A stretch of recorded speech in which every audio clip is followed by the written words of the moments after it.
Après notre reportage diffusé la semaine dernière, où les organisateurs du salon nous expliquaient leurs intentions et les nouveautés prévues, il est temps de nous faire une idée concrète de cette nouvelle édition. La Paris Games Week a ouvert ses portes dès mardi soir, à l'occasion d'une soirée d'ouverture accueillant déjà un public fourni. Tout était en place. Les gros stands des gros éditeurs tels que Nintendo, Sony, Microsoft, Bandai Namco Games, Konami, Ubisoft, Square Enix ou encore Tecmo Koei. Des stands qui permettent d'essayer les blockbusters du moment récemment sortis ou en passe de l'être. L'occasion donc de mettre la main sur les futurs Assassin's Creed, le nouveau Call of Duty ou encore le prochain Super Smash Bros for Wii U.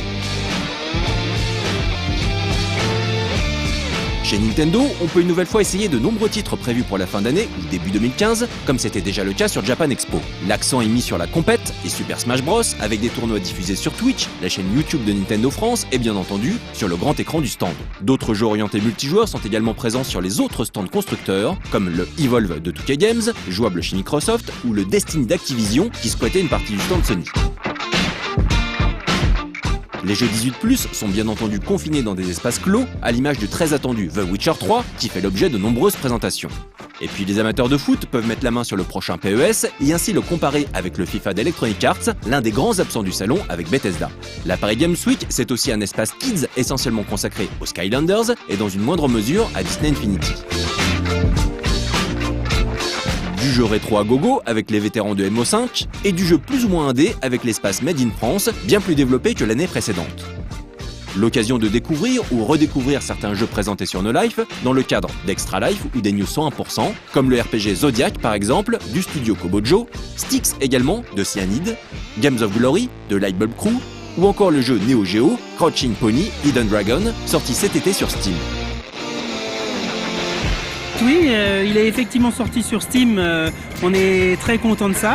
En fait, pour la petite histoire, le jeu, par l'intermédiaire d'un ami qui avait l'oreille de Steam, si tu veux, il l'a proposé aux gars de chez Steam directement qui ont joué avec. Et là, on a eu un coup de fil un peu surréaliste au studio.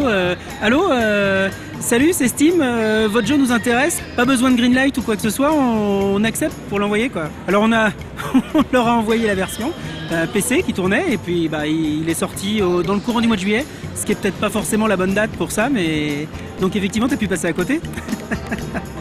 Oui, on est carrément passé à côté de cette sortie estivale. On se rattrape donc aujourd'hui, et si vous n'avez pas vu l'Extra Life consacré au jeu en novembre 2013, voici un petit récap du jeu développé par le studio Le Cortex. Petit 1, il n'y a pas de différence avec la version Neo Geo. On a vraiment voulu avoir une expérience la plus proche de celle de l'année qu'on a voulu apporter aux joueurs Neo Geo. Puisqu'il s'agissait en fait d'un jeu déjà très novateur dans son gameplay, même s'il était, on va dire, tu le vois, en 320-224 pixels comme sur Neo Geo à l'époque, puisqu'il est fait pour tourner sur Neo Geo.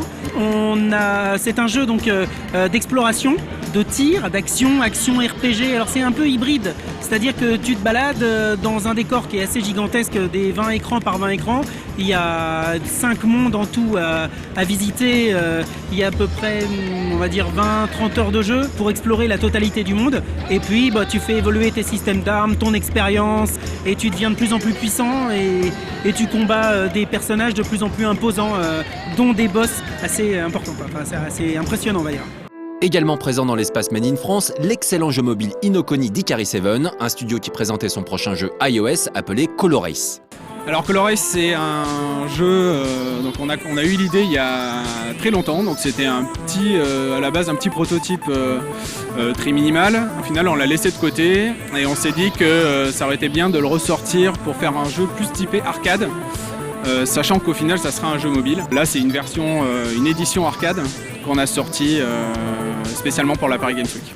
Un jeu d'arcade donc, où l'on contrôle un vaisseau gagnant sans cesse en vitesse qui doit ramasser des globes de la même couleur que la zone traversée, jouable sur la Paris Games Week via un périphérique Homemade. C'est le contrôleur de Color Race parce que donc Color Race sortira, comme je disais, sur mobile au final. Sur mobile, il y aura 2 contrôles, donc l'écran sera splitté en 2, gauche-droite. Et là, l'idée, c'est d'avoir des sensations forcément arcade en utilisant les boutons de pop and music. Donc, on a fabriqué une pyramide qui reprend un petit peu la direction artistique du jeu, assez minimale. L'idée, c'est d'avoir quelque chose d'assez réactif et d'assez solide parce que c'est un jeu qui demande énormément de skills en termes de vitesse de réaction. C'est pour ça qu'on s'était dit que ça pourrait être sympa d'avoir des gros boutons pour pouvoir s'exciter dessus comme sur un flipper.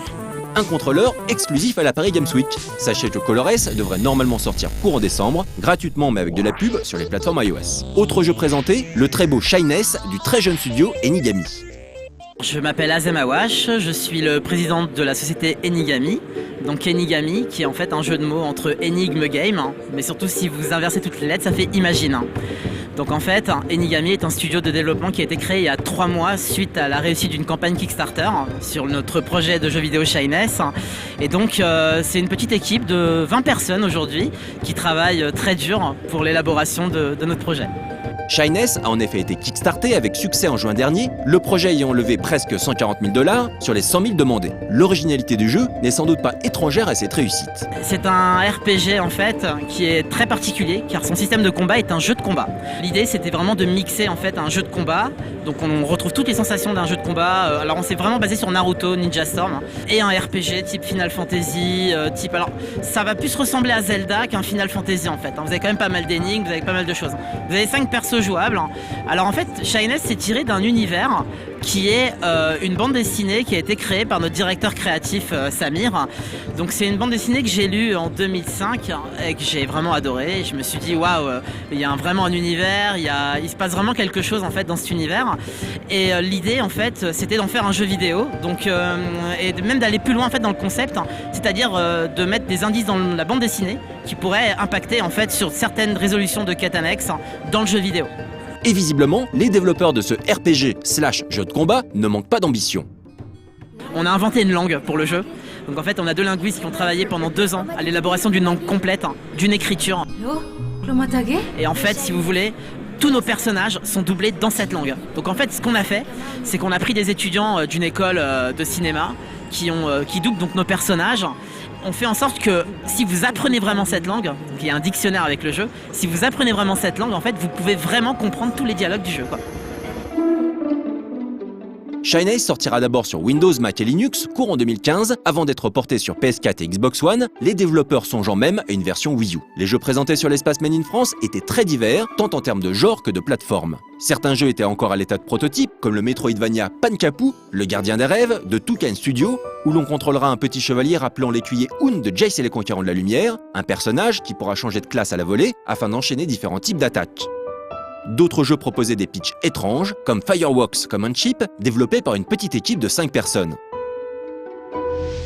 Ce gameplay, en fait, j'ai commencé à y réfléchir en 2004, j'ai commencé à remonter un petit peu. C'est un gameplay très très simple d'accès. En fait, il s'agit d'ovnis qui veulent envers la Terre. Et le souci, c'est qu'ils sont sensibles aux armes conventionnelles, un petit peu comme dans Mars Attack, etc., etc. Donc, par contre, ils sont sensibles au sentiment de la population humaine. Donc, en fait, plus la population humaine est joyeuse, et plus les ovnis ont tendance à exploser. En fait, on s'est rendu compte très rapidement que le plus simple, c'est encore d'envoyer des feux d'artifice pour rendre la population humaine joyeuse, afin d'exploser des ovnis avant que ceux-ci n'atterrissent. Et donc, c'est pour ça qu'on pilote à travers ce jeu donc le Fireworks Command Chip, qui est ni plus ni moins qu'une espèce de grosse télécommande à distance pour envoyer des feux d'artifice. Si le projet Fireworks Command Chip vous intéresse, sachez qu'il est kickstarté en ce moment même, l'idée pour l'équipe étant de lever 10 000 $ afin d'acquérir des licences et d'embaucher ponctuellement des prestataires externes pour finaliser la production du jeu. Nous n'avons pas présenté tous les jeux de l'espace Made in France, forcément, mais on vous encourage vivement à y faire un tour si vous comptez vous rendre sur le salon ce week-end. Et pour conclure ce sujet, nous allons faire un saut par le stand Respect Zone, dont le délégué général du CEL nous avait parlé lors du précédent sujet consacré à la Paris Games Week. L'occasion de demander à Philippe Cohen, à l'origine de ce projet, en quoi consiste cette initiative citoyenne et associative. C'est un label très facile à utiliser, accessible à tous, gratuit sur Internet, et qui permet de pouvoir identifier son site, sa page, son compte, comme étant une zone où le respect a une valeur. C'est-à-dire que si vous portez le label, tant que vous le portez le label, vous engagez à ce qu'il n'y ait pas d'appel au sexisme, à la violence, à la haine raciale, à l'homophobie, à je ne sais quoi. Et si quelqu'un poste un post qui pourrait être un peu douteux, qui vous paraît inapproprié par rapport à ce que vous pensez de vos propres valeurs, vous avez 2 choix. Soit vous l'enlevez, soit vous dites « non, moi je n'enlève rien », ou alors j'ai un doute, et je marque une distance critique avec le contenu comme il est, en disant « ce qui est écrit en dessous, ça ne me ressemble pas ». Donc je marque une distance critique, c'est ce que Max Weber aurait appelé l'éthique de la responsabilité. Un label donc présenté pour la première fois dans un salon de jeux vidéo qui permet d'afficher ses convictions et de lutter à son échelle contre le harcèlement sur les réseaux sociaux. Aujourd'hui, le manque de respect, ça peut amener à du suicide, ça peut amener à du terrorisme, ça peut amener à de l'isolement digital, ça peut amener à de la souffrance qui ne dit pas son nom. Et nous, ce qu'on a envie de dire, c'est qu'il n'y a pas de honte à parler des valeurs de respect. Donc c'est pas un label contre quelque chose, c'est un label pour qu'on soit ensemble meilleurs dans le cadre du vivre ensemble sur les réseaux sociaux.